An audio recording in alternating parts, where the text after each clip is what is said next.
श्री कृष्णाय नमः। श्री गोपीजन वल्लभाय नमः। श्रीमदाचार्य चरण कमलेभ्ये नमः। श्री गुसाई जी परम दयाल वे नमः। श्री गुरुवे नमः। अपने माथे बिराजता सेव्य स्वरूपाय नमः। सर्व वैष्णवने जय श्री कृष्ण। गत विडियोमां आपणे अक्रूर गाम सुधी जोयुं। वृंदावननी सुंदर यात्रा आपणी पूरी थई। धन्य वृंदावन, धन्य यमुना, धन्य राधा माधव, धन्य लीला, धन्य वृंदावननी गोपी, धन्य धन्य व्रजवासी।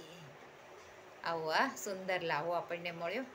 હવે આજે આપણને લોહવન તરફ જવાનું છે અને લોહવનમાં આપણો એક જ દિવસનો મુકામ છે અને યાત્રાનો આપણો આ 33મો દિવસ છે। તો આપણે બધા વૃંદાવનના સુંદર સુંદર સ્થળો જોઈ લીધા અને ત્યાંથી હવે આપણી યાત્રા આગળ માનસરોવર થઈને આગળ લોહવન સુધી પહોંચવાની છે। તો બધાએ નાવમાં બેસી ગયા। ત્યાંથી 3 કિલોમીટર આગળ સામે જ પાર જઈ અને લગભગ 3 કિલોમીટર આપણે ચાલતા જઈએ ત્યાં માનસરોવર સ્થાન આવે છે। આ સ્થાન અતિશય સુંદર છે, રમણીય સ્થળ છે અને આ સરોવરનું જલ અતિશય શુદ્ધ અને સુંદર છે, પવિત્ર જલ છે। ચારે તરફ સુંદર વનરાઈ છવાયેલી છે અને ઠાકોરજીએ અહીંયા સ્વામિનીજીનું માન છોડાવેલું હતું, એટલે સ્વામિનીજી રિસાઈ ગયા હતા, માન કર્યું હતું એમને અને એટલા માટે આ સરોવરનું નામ માનસરોવર પડ્યું। અહીંયા રાધાજીના બેઠકજી છે અને ત્યાં નેત્રના દર્શન આપણને થાય છે। પછી મહાપ્રભુજીના પણ બેઠકજી આવેલા છે।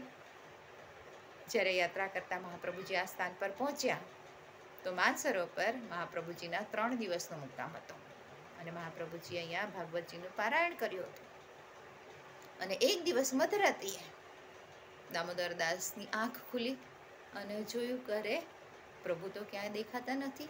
એ થોડો ચિંતિત થયો કે આવી મધરાત્રિએ પ્રભુ ક્યાં પધાર્યા હશે।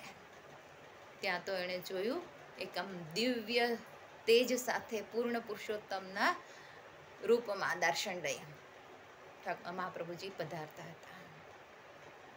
ત્યારે દામોદરદાસજીએ પોતાના મનની ઈચ્છા જાણવાની ઈચ્છા વ્યક્ત કરી, વિનંતી કરી કે પ્રભુ આપ એવા સુંદર દિવ્ય સ્વરૂપમાં આપ ક્યાં પધાર્યા હતા? આવું અલૌકિક તેજ અને અલૌકિક રૂપ ધારણ કર્યું છે। ત્યારે મહાપ્રભુજીએ કહ્યું કે સ્વામિનીજીનું ગાઢ માન હતું, એ માન છોડાવીને ઠાકોરજીને એમની પાસે પધરાવીને બસ ત્યાંથી જ હું આવ્યો છું। એટલે મહાપ્રભુજી આ દિવ્ય લીલામાં પહોંચી ગયા હતા। આ ચરિત્ર અહીંયા બેઠકજીનું છે અને ત્યાં બાજુમાં જ ગુસાઈજીના પણ એક બેઠકજી આવેલા છે।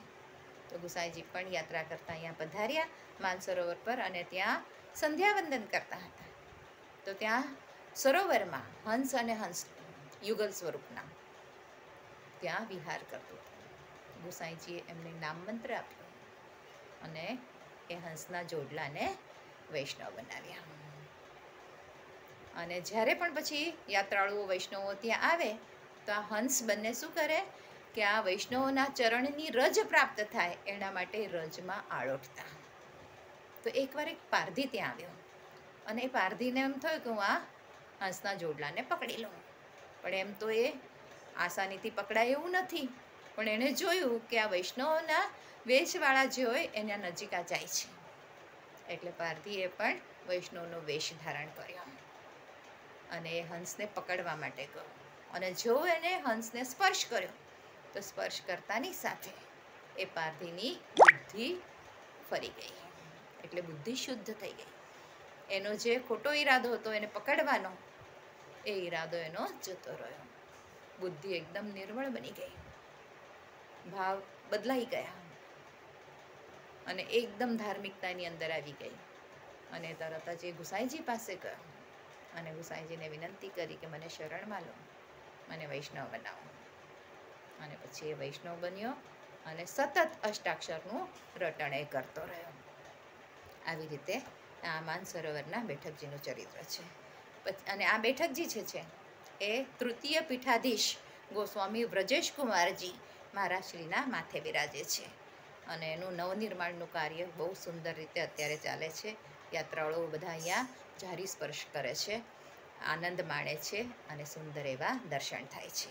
અને ત્યાંથી લગભગ એક નાના નાના બધા સ્થળો કરતાં એટલે દીવા, માવણી, કલ્યાણપુર, આ નાના નાના બધા ગામ આવે છે. એ કરતાં ધીમે ધીમે આપણે લગભગ 12 કિલોમીટર અંતર ચાલીને લોહવન પહોંચાય છે.